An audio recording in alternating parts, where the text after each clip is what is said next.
Big boss Malayalam season 7-ലെ grand finale week സ്വപ്നം കണ്ടുള്ള ticket ഫിനാലയുടെ രണ്ടാം ദിവസം 3 ടാസ്കുകൾ കംപ്ലീറ്റ് ആകുമ്പോൾ ഏറ്റവും കൂടുതൽ പോയിന്റ് 22 പോയിന്റുമായി കൺസിസ്റ്റൻസി എന്ന് പറഞ്ഞാൽ വേറെ ലെവല് കൺസിസ്റ്റൻസി. ഓരോ ടാസ്കിലും ഏറ്റവും മികച്ച പ്രകടനം, ഒന്നും താഴെ പോയിട്ടില്ല. ഗ്രാഫ് ഇങ്ങനെ ഉയർന്നു തന്നെ നിൽക്കുന്ന നൂറയാണ് ഒന്നാം സ്ഥാനത്ത് നിൽക്കുന്നത്.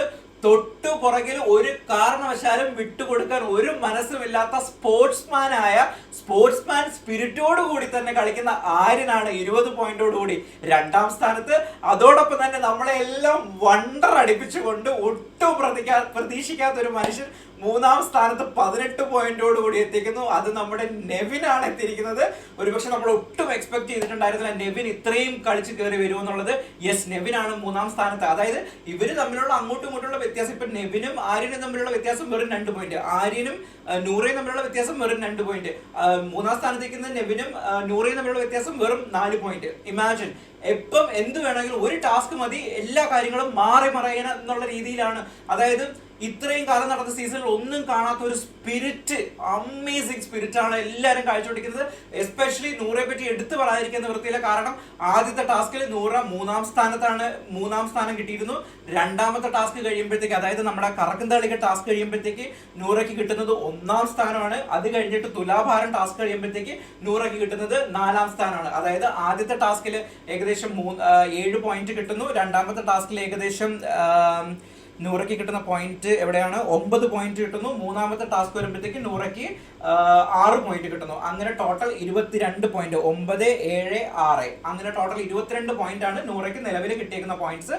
തൊട്ടുപുറകില് ഡെഫിനറ്റ്ലി നമ്മുടെ ആര്യൻ, അതിന് തൊട്ടുപുറകില് നെവിൻ, അതിന് തൊട്ട് പുറകിലായിട്ട് അക്ബർ ഉണ്ട്, 16 പോയിന്റായിട്ട് അക്ബർ ഉണ്ട്. അതിന് തൊട്ട് പുറകിലായിട്ട് നമ്മുടെ സാബുമാൻ 14 പോയിന്റ്, അനുവിന് 13 പോയിന്റ്, ആദിലയ്ക്ക് 11 പോയിന്റ്. അൺഫോർച്ചുനേറ്റ്ലി നമ്മുടെ അനീഷിനാണ് ഏറ്റവും കുറവ് പോയിന്റ് വന്നേക്കുന്നത്. 9 പോയിന്റ് ആണ് അനീഷിന് വന്നേക്കുന്നത്. ഷാനവാസിന് 12 പോയിന്റ്. ഇതാണ് പോയിന്റ് നില. 3 ടാസ്കുകൾ പിന്നിടുമ്പോൾ ഉണ്ടാകുന്ന പോയിന്റ് നില. എല്ലാവരും അതിഗംഭീരമായിട്ടുള്ള പെർഫോമൻസ് ആണ് കാഴ്ചവെക്കുന്നതെന്ന് പറയാതിരിക്കാൻ നിവൃത്തിയില്ല. ടിക്കറ്റ് ഫിനാലെ എന്ന് പറഞ്ഞു കഴിഞ്ഞാൽ അതേ സ്പിരിറ്റോട് കൂടി തന്നെ ആരും വിട്ടുവീഴ്ചയ്ക്ക് ഒരു രീതിയിലുള്ള വിട്ടുവീഴ്ചയില്ല. ഓരോരുത്തർക്കും ഓരോരുത്തരുടേതായ ഓരോ കഴിവുണ്ട്. അത് കിട്ടുമ്പോൾ അത് നന്നായിട്ട് യൂസ് ചെയ്ത് മുകളിലേക്ക് കയറി വരുന്നുണ്ട്. ഇതിനിടയിൽ വേറെ സംഭവം നടന്നായിരുന്നു. രാവിലെ നമ്മുടെ ഒരു ടാസ്ക് നടന്നായിരുന്നു. ഈ ടാസ്കിനിടയിൽ ഒരു പ്രണയം ഇങ്ങനെ മുട്ടിട്ട് വിടർന്നില്ലേ എന്നൊരു ഡൗട്ട് ഉണ്ട്. ആരാണ്? നമ്മുടെ അനീഷും അനുവും തമ്മിലുള്ളതാണ്. അനീഷിന്റെ അനുവിന് ഫാൻസിനൊക്കെ ഹാപ്പി ന്യൂസ് ആണ്. അതായത് രാവിലെ ഒരു ടാസ്ക് നടന്നപ്പോഴത്തേക്ക് അനീഷിനോട്, അതായത് നിങ്ങൾ ബിഗ് ബോസ് ജയിച്ചതിന് ശേഷം വെളിയിൽ എത്തി മാധ്യമപ്രവർത്തകരെ കണ്ടു കഴിഞ്ഞാൽ എന്താണ് സംസാരിക്കുന്നത്, അവരോട് എന്ത് ചോദ്യങ്ങളാണ് മാധ്യമപ്രവർത്തകരായിട്ട് ഈ കണ്ടസ്റ്റൻസ് തന്നെ ചോദ്യം ചോദിക്കണം. ഇതിനിടയിൽ ആരായിരുന്നു ചോദിച്ചത് ഞാൻ വിട്ടുപോയി. അനീഷിനോട് ചോദിക്കുന്നുണ്ടായിരുന്നു. അനു എന്നെ ചോദിക്കുന്നത് ആരോടെങ്കിലും പ്രണയം തോന്നിയിട്ടുണ്ടായിരുന്നു എന്ന് ചോദിക്കുന്നത്. അപ്പോൾ ഉടനെ അനീഷ് ആദ്യം പറയുന്നു, എനിക്കൊരു ചെറിയ വികാരം തോന്നിയിട്ടുണ്ടായിരുന്നു ജിസൈലിനോടും അതോടൊപ്പം തന്നെ അനുവിനോടുമാണ് എനിക്ക് തോന്നിയിട്ടുണ്ടായിരുന്നത്. അനുവിന് തോന്നുന്നതെന്ന് പറഞ്ഞു കഴിഞ്ഞാൽ എല്ലാ വീക്കിലും അനു എനിക്ക് വന്ന് മേക്കപ്പ് ഇട്ട് തരുമായിരുന്നു.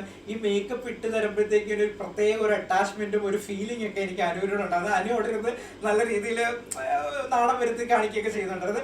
ഇത് ടാസ്ക് എല്ലാം കഴിഞ്ഞതിന് ശേഷം നമ്മുടെ ഷാനവാസും നൂറയും കൂടെ എടുത്തിട്ട് വാരുന്നുണ്ടായിരുന്നു. അപ്പോഴത്തേക്ക് അടങ്ങിക്ക് പോ എന്നൊക്കെ പറഞ്ഞ് നാണം വരുത്തി നമ്മുടെ അനു കളിക്കുന്നു. അതിൽ ഏറ്റവും ഇൻട്രസ്റ്റിംഗ് ആയിട്ട് ഫീൽ ചെയ്തത്, നമ്മൾ ഈ 80 ദിവസം കണ്ട അനീഷിനല്ല ഇന്നത്തെ ദിവസം നമ്മൾ കണ്ടത്. എൻ്റെ അമ്മയെ ചിരിച്ച് കളിച്ച് സുഖമായിട്ട് തമിഴൊക്കെ പറഞ്ഞ് നമ്മൾ ആരെങ്കിലും മിസ് ചെയ്തിട്ടുണ്ടെങ്കിൽ പോയി കാണണ്ട. ആ ഒരു 5 മിനിറ്റുള്ള സീക്വൻസ് ഒരു രക്ഷയില്ലാത്ത കളിച്ച് ചിരിച്ച് അടിപൊളിയായിട്ട് മാനേജ് ചെയ്യുന്നുണ്ടായിരുന്നു. നല്ല രസമായിട്ട് തോന്നി അനീഷിന്റെയും അനുവിന്റെയും കോംബോ.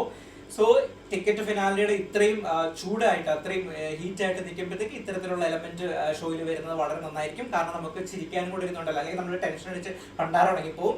എന്തായാലും നാളെ അടുത്ത ടാസ്കുകളായിരിക്കും വരുന്നത്. ഇങ്ങോട്ടും എല്ലാം മാറി മറിയാം. പോയിന്റ് പട്ടിക എന്ന് പറയുന്നത് 100% ഷുവറാണ്. നാളെ മറ്റന്നാളും മിക്കവാറും മറ്റന്നാളും കൂടി ആയിരിക്കും ടാസ്ക് ഉണ്ടാകുന്നത്. അല്ലെങ്കിൽ മാക്സിമം പോയി കഴിഞ്ഞാൽ വെള്ളിയാഴ്ച വരെ, അല്ലെങ്കിൽ വ്യാഴാഴ്ച നടക്കുന്നത് വെള്ളിയാഴ്ച നമുക്ക് കാണിക്കും മാക്സിമം ഉണ്ടാകുമെന്ന് എനിക്ക് തോന്നുന്നു. സോ എന്തായാലും നമുക്ക് കാത്തിരുന്ന് കാണാം ആരായിരിക്കും ആ ഭാഗ്യവാൻ. ടിക്കറ്റ് ഫിനാലെ കിട്ടി ഗ്രാൻഡ് ഫിനാലെ വീക്കിലേക്ക് പോകുന്ന ഭാഗ്യവാൻ ആരാണെന്ന് നമുക്ക് കാത്തിരുന്ന് കാണാം. ഇതിന് മുമ്പായിട്ട് നിങ്ങൾക്ക് എന്റെ വീഡിയോ ഇഷ്ടപ്പെട്ടെങ്കിൽ തീർച്ചയായിട്ടും ലൈക്ക് ചെയ്യണം. അതോടൊപ്പം തന്നെ ചാനൽ സബ്സ്ക്രൈബ് ചെയ്യാനും മറക്കരുത്. അതോടൊപ്പം തന്നെ നിങ്ങളുടെ വിലയേറിയ നിർദ്ദേശങ്ങളും അഭിപ്രായങ്ങളും ഒക്കെ കമന്റ് ആയിട്ട് രേഖപ്പെടുത്തുകയും വേണം. അടുത്ത വീഡിയോ ആയിട്ട് കാണാം. ബൈ.